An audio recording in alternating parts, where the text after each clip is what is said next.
Dame i gospodo, dragi kinolozi, ljubitelji ove prekrasne pasmine, u ime Hrvatskog kinološkog saveza, kao i svoje osobno ime, pozdravljam vas na ovoj manifestaciji, na ovoj specijalnoj izložbi njemačkih doga u organizaciji Hrvatskog kluba doga, kluba koji je postao i član Europske unije za doge.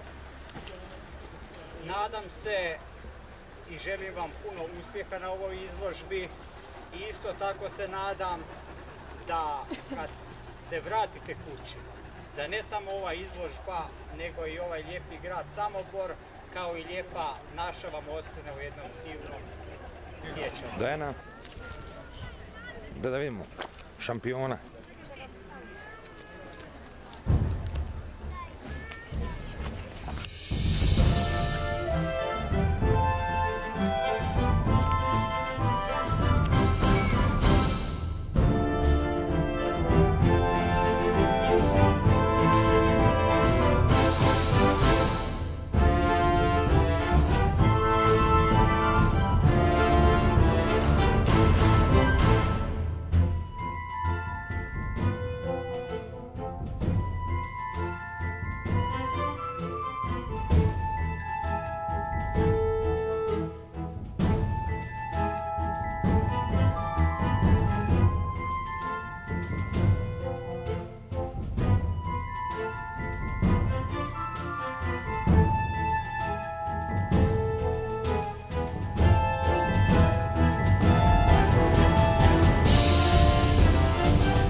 Specijalne niže.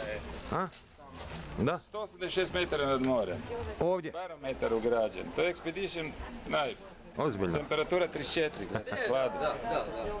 Pa da. Strašno. A? Šta kažeš, dobar štenac, a? Prekrasan. Daj ga malo, makni se. Čekaj, da malo stane. Prekrasan štenac. Ovdje kažem sa zeldom, pa njega neka hrve snije. Eno, mama mu je tamo.